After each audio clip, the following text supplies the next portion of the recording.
I am Faridhi. Welcome to my channel Pragati commerce academy. आप कल की class में तो जान गए होंगे मैं यहाँ पे किस लिए हूँ, तो फिर भी मैं आपको एक बार बता दूँ why I am here, because I am here to improve or enhance your English spoken और speaking. ओके और कल की क्लास में हमने अभी तक ये सीखा था कि वॉल और कॉन्सनेंट, वॉल और कॉन्सनेंट कब कब कहाँ कहाँ कैसे यूज़ होता है, उसके आगे हमेशा हमें ए और एन किसके आगे लगाना चाहिए, वॉल के आगे कि कॉन्सनेंट के आगे। अब आज की क्लास में हम ये सीखेंगे कि सेंटेंस क्या होते हैं, सेंटेंस किसे कहते हैं और इसके टाइप्स कितने होते हैं। सो आप सब रेडी हैं? चलिए स्टार्ट करते हैं आज की class. Okay, what is sentence? अगर आपसे कोई ये पूछ रहा है कि what is sentence means sentence क्या है, तो आप क्या कहेंगे? A sentence is the largest unit of any language. Sentence क्या है? किसी भी भाषा की लार्जेस्ट इकाई, यूनिट मीन्स इकाई है। अगर आप हिंदी में बात कर रहे हैं या अपनी किसी भी नेटिव लैंग्वेज में बात कर रहे हैं तो आप केवल एक शब्द बोल के चुप नहीं हो जाते हैं, आपको बात करने के लिए पूरा पूरा एक सेंटेंस बोलना पड़ता है। तो सेंटेंस क्या होता है? The largest unit of any language. अगर हम इंग्लिश में बात करते हैं, in English it begins with a capital letter and ends with a full stop or a question mark or an exclamation। यानी कि क्या बोल रहा है? अगर हम इंग्लिश की बात करते हैं तो हमारा सेंटेंस जब स्टार्ट होता है तो कोई भी सेंटेंस स्टार्ट होने के पहले पहला हमारा वर्ड कैपिटल लेटर से स्टार्ट होता है और जब सेंटेंस फिनिश होता है तो वो क्या होता है? या तो वो कोई स्टेटमेंट होता है, या तो वो कोई क्वेश्चन कर रहा होता है, या तो कोई वो एक्सक्लेमेशन होता है। तो अगर कोई भी एंड होता है सेंटेंस तो क्वेश्चन मार्क उसके लास्ट में होता है, या फुल स्टॉप उसके लास्ट में होता है, या एक्सक्लेमेशन मार्क्स होता है। और आगे अगर हम विस्तार रूप से जानेंगे या एक्सप्लेन फॉर्म में जानेंगे तो क्या है? The sentence is generally defined as a word or a group of word that express a through idea by giving a statement, order or asking question or exclamating. अब क्या कह रहा है? वही चीज जो मैंने पहले आपको बताई थी वही चीज दोहरा रहा है कि सेंटेंस क्या है। जनरली हम सेंटेंस को क्या डिफाइन करेंगे? वर्ड में या वर्ड के ग्रुप ऑफ वर्ड्स में। क्या कह रहा है? ग्रुप ऑफ वर्ड्स, यानी कि शब्दों में या शब्दों के ग्रुप में। ग्रुप मतलब जब एक से ज्यादा शब्द होते हैं उन्हें हम क्या कहते हैं? Group of words. Group of words में जब एक्सप्रेस करेगा किसी भी चीज को, किसी भी आइडिया को एक्सप्रेस करेगा, या तो वो स्टेटमेंट होगा यानी कि कोई एक सिंपल सी कही हुई बात होगी, या तो वो ऑर्डर होगा किसी पे ऑर्डर करना, या आस्किंग अ क्वेश्चन यानी कि कोई क्वेश्चन अराइज करना, कोई प्रश्न पूछना, और एक्सक्लेमिंग होगा। अब आ जाते हैं हम डेफिनेशन एग्जाम्पल पर। एग्जाम्पल हम कैसे देखेंगे? आइए देखते हैं। पहला एग्जाम्पल क्या है? He is a good boy.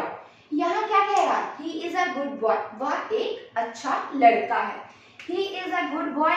यहाँ पे आपसे कोई प्रश्न कर रहा है? नहीं, ना ही किसी भी तरह का एक्सक्लेमेटिंग है, वो भी नहीं है। तो ये क्या हो गया? आपका सिंपल सा स्टेटमेंट हो गया। और ये खत्म किस पे हो रहा है? फुल स्टॉप पे। सबसे अच्छा आइडिया आप इससे लगा सकते हैं कि जब कोई भी आपका स्टेटमेंट सेंटेंस खत्म होता है फुल स्टॉप से तो वो स्टेटमेंट कहलाता है। सेकंड क्या है? सेकंड आपका एग्जांपल है is he a good boy. क्या वह एक अच्छा लड़का है? यहाँ पे क्या हो रहा है? देखिए लास्ट में क्या दिखा रहा है? क्वेश्चन मार्क दिखा रहा है। तो ये किस टाइप का सेंटेंस हो गया? क्वेश्चन टाइप का। अब क्या दिखा रहा है? What a nice weather. इसमें क्या कह रहे हैं? ये कितना प्यारा मौसम है। वेदर मीन्स मौसम, कितना प्यारा मौसम है। और लास्ट में क्या दिखा रहा है? एक्सक्लेमिंग मार्क का सिंबल दिखा रहा है।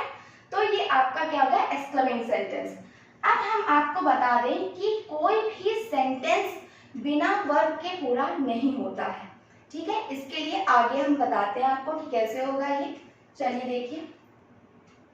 देखिए अभी मैंने क्या बताया कि कोई भी सेंटेंस में वर्ब की बहुत ज्यादा जरूरत होती है, यानी कि वर्ब रिक्वायर्ड होता ही होता है। Ideally a sentence required at least one subject and one verb. कोई भी सेंटेंस में ज्यादातर क्या होता है? एक सब्जेक्ट और एक वर्ब की रिक्वायरमेंट तो जरूर होती है। Sometimes the subject of a sentence can be hidden.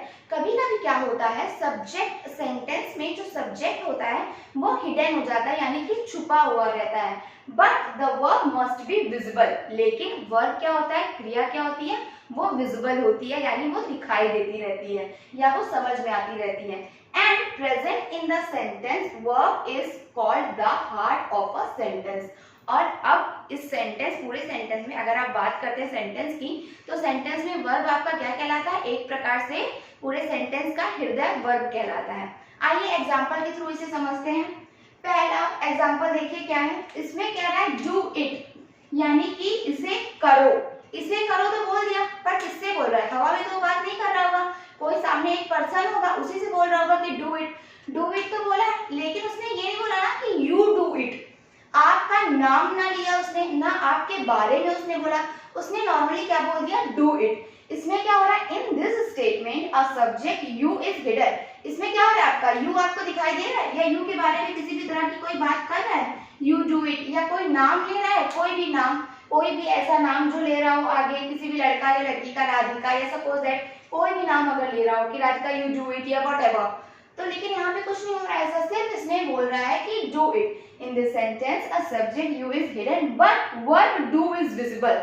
लेकिन हमें क्रिया करने को कह रहा है, क्रिया कह रहा है यानी कि काम करने को कह रहा है, डू इट यानी करो इसे, इसे करो। तो यहाँ पे डू हमारा क्या है, डू हमारा वर्ब है, और वर्ब क्या हो रहा है, विजिबल हो रहा है। तो जैसा कि मैंने आपको ये स्टेटमेंट समझाया है कि किसी भी सेंटेंस में कभी कभी क्या हो जाता है कि एक सब्जेक्ट और एक वर्ब का होना बहुत जरूरी होता है, लेकिन कभी कभी सब्जेक्ट हिडन होता है लेकिन वर्ब को must be visible, verb must be visible. So हमें क्या होना चाहिए कि हमेशा कोई भी ऐसा सेंटेंस जब हम बोलते हैं तो उसमें वर्ब हमेशा दिखाई देता रहता है, और सेंटेंस में हमारा सब्जेक्ट क्या हो जाता है, सम टाइम, कभी कभी, ना कि हमेशा, कभी कभी सब्जेक्ट हमारा हिडन हो जाता है। अब हम इसके आगे पढ़ेंगे types of sentences. Types of sentences में देखिए यहाँ पे दो टाइप के होते हैं, ठीक है। पहला क्या है आपका स्ट्रक्चरली, दूसरा क्या है फंक्शनली। पहला आपका क्या आ जाएगा स्ट्रक्चरली एंड दूसरा आ जाएगा फंक्शनली। स्ट्रक्चरली में आपका आ जाएगा 4 टाइप्स। कितने टाइप्स आ जाएंगे, 4 टाइप्स, जिसमें पहला क्या आएगा आपका सिंपल सेंटेंस, पहला क्या रहेगा सिंपल सेंटेंस, दूसरा कंपाउंड सेंटेंस, तीसरा कॉम्प्लेक्स सेंटेंस, चौथा आपका आ जाएगा कंपाउंड कॉम्प्लेक्स सेंटेंस। ये चारों बहुत अच्छे से याद करके रखिएगा। पहला आपका स्ट्रक्चरली सेंटेंस में आएगा simple sentence, compound sentence and then complex sentence and then compound complex sentences. फिर हम इसके सेकंड पार्ट में आ जाएंगे फंक्शनली। फंक्शनली में आपका क्या क्या आ जाता है, डिक्लरेटिव सेंटेंसेस, क्या आ जाएंगे डिक्लरेटिव सेंटेंसेस। सेकंड आ जाएगा imperative sentences, imperative sentences and third आ जाएगा इंट्रोगेटिव सेंटेंसेस एंड फोर्थ आ जाएगा एक्सक्लेमेटरी सेंटेंसेस। अब इन सारे सेंटेंसेस को हम डिस्क्राइब करेंगे इसके आगे। पहले हम जान लेते हैं स्ट्रक्चरली पार्ट के टाइप्स पे, ठीक है। पहला टाइप हमारा क्या था, सिंपल सेंटेंस का। सिंपल सेंटेंस क्या होता है आइए देखते हैं। A simple sentence must have a single clause, clause means a single word which is independent and it cannot take in another class, which means एक सिंपल सेंटेंस क्या होता है, उसमें जरूरी होता है एक सिंपल से एक सिंगल वर्ड का, which is independent जो कि स्वतंत्र होता है, इंडिपेंडेंट होता है, and it cannot take in another clause, यानी कि एक सेंटेंस जो सिंपल सेंटेंस होता है उसमें सिर्फ एक ही वर्ब का यूज होता है और दूसरे वर्ब का यूज नहीं होता है, वो एक सेंटेंस हमारा क्या कहलाता है, सिंपल सेंटेंस। आइए एग्जाम्पल देखते हैं। पहला एग्जाम्पल क्या है, I always wanted to become a writer, यानी कि मैं हमेशा से एक राइटर बनना चाहता था। ये स्टेटमेंट देखिए क्या है, ये क्या कह रहा है, I always wanted to become a writer. इसमें हमारा क्या आ जा रहा है, सिर्फ एक ही वर्ब आ रहा है। कितना वर्ब आ रहा है, ओनली 1 वर्ब। दूसरा हमारा क्या आ जा रहा है, कंपाउंड सेंटेंस।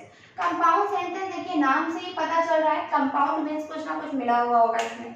तो हमारा क्या आ जा रहा है इसका meaning, a compound sentence must have more than 1 independent clause with no dependent clause. ये क्या कह रहा है, इसमें एक से ज्यादा क्लॉज होंगे, यानी एक से ज्यादा वर्ब होंगे। Some specific conjunction punctuations or both are used to join together with these clause। कभी कभी क्या होता है, कुछ ऐसे इंडिपेंडेंट कोई इंडिपेंडेंट वर्ब के साथ साथ स्पेसिफिक कंजंक्शन, पंक्चुएशन और या ये भी हो सकता है कि दोनों के दोनों एक साथ यूज किए जाएं उस वर्ब को जोड़ने के लिए, यानी उस वर्ब में एक चीज और ऐड करी जा सकती है, पंक्चुएशन या कंजंक्शन। तो ये क्या हमारा हो जाता है, कंपाउंड सेंटेंस। ये हमारा आ जाता है कंपाउंड सेंटेंस में। आइए हम एग्जांपल से समझते हैं। देखिए एग्जांपल क्या कह रहा है, I always wanted to become a writer. ये हमारा एक स्टेटमेंट हो गया, इसमें हमारा सिर्फ एक वर्ब आ रहा है, लेकिन अभी ये हमारा सेंटेंस कंप्लीट नहीं हुआ है, सेंटेंस आगे और है। And she wanted to become a doctor. मैं हमेशा से एक राइटर बनना चाहता था, लेकिन वह हमेशा से एक डॉक्टर बनना चाहती थी। इसमें दो वर्ब आ रहा है ना, एक हमारा आ रहा है राइटर बनने के लिए, वो कह रहा है, दूसरा कह रहा है कि डॉक्टर बनने के लिए। तो ये पूरा एक सेंटेंस है, ये पूरा एक सेंटेंस है। इसमें साफ साफ ये पता चल रहा है कि दो चीजें जुड़ी हुई है। तो ये हमारा, इससे ही हम समझ जाएंगे कि हमारा क्या हो गया, कंपाउंड सेंटेंस। और इसमें क्या हो जा रहे हैं, टू इंडिपेंडेंट क्लॉज, यानी कि टू इंडिपेंडेंट वर्ब इसमें ऐड हो जा रहे हैं। तो ये हमारा हो गया आपका सेकेंड वाला, यानी कि कंपाउंड सेंटेंसेस। अब हम आते हैं पार्ट थर्ड में। Okay, so come to our third point. Our third point is complex sentences. A complex sentences also has more than one clause, but of one them must be an independent clause and the other must be an dependent clause. जैसा कि इसमें खुद ही complex sentence बोल रहा है, तो इसमें समझ में आ रहा है कि क्या बोलना चाह रहा है। फिर भी मैं आपको बता दे रही हूँ, let me clear you one thing. A complex sentence, यानी कि कॉम्प्लेक्स सेंटेंस में कम से कम मस्ट हैव बीन, यानी कि कम से कम एक हमारा क्या होना चाहिए, one them must be an independent clause, एक हमारा इंडिपेंडेंट क्लॉज होना चाहिए, and the other must be dependent clause, और दूसरा क्या होना चाहिए, डिपेंडेंट क्लॉज होना चाहिए। जैसा कि एग्जांपल में हम देखते हैं, I know that you always wanted to be a writer. एक ही सेंटेंस में देखिए क्या कर रहा है, एक हमारा इंडिपेंडेंट क्लॉज बता रहा है और एक हमारा क्या बता रहा है, डिपेंडेंट क्लॉज बता रहा है। इंडिपेंडेंट क्लॉज में क्या आ रहा है, आई नो, क्या आ रहा है, आई नो, और सेकंड में क्या आ रहा है, you always wanted to be a writer, यानी कि मैं जानता हूं तुम हमेशा से एक राइटर बनना चाहते थे या चाहती थी। ठीक है, सेकंड क्या है, compound complex sentences. Compound complex sentences, दो चीजें हमारी ऊपर आ चुकी थी, सेकंड वाला हमारा कंपाउंड था and third one is our complex sentences. So let us mix for fourth one, compound complex sentences. It is a mixture of the features of compound and complex sentences in our sentence. So it must contain at least two independent, कितना, two independent and at least one dependent clause। यानी कि इसमें क्या कह रहा है कि एक ही सेंटेंस में कम से कम टू इंडिपेंडेंट और एक डिपेंडेंट क्लॉज होना जरूरी है। जैसा कि देखिए क्या कह रहा है, I know that you always wanted to become a writer। मैं जानता हूँ कि तुम हमेशा से एक राइटर बनना चाहते थे या चाहती थी। But I always wanted to become a doctor। लेकिन मैं हमेशा से एक डॉक्टर बनना चाहता था या चाहती थी। इसमें देखिए दो हमारा आ रहा है ये क्लॉज, एक I know आ रहा है और एक you always wanted to become a writer आ रहा है।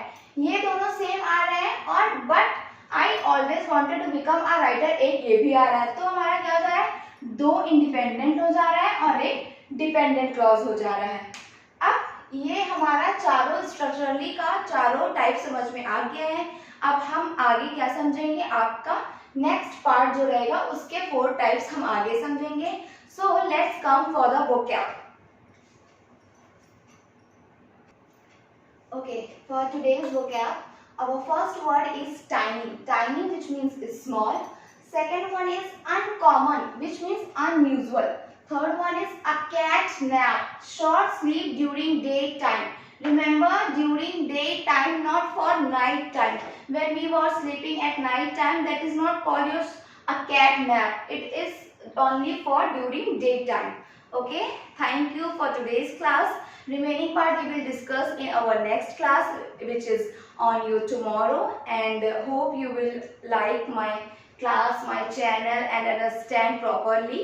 अगर आपको मेरा वीडियो पसंद आया हो, अगर ये सारी चीज़ें आपको कहीं भी थोड़ी सी भी नॉलेज प्रोवाइड कर रही हो, तो प्लीज़ प्लीज़ प्लीज़ मेरे चैनल को शेयर कीजिए, लाइक कीजिए, सब्सक्राइब कीजिए।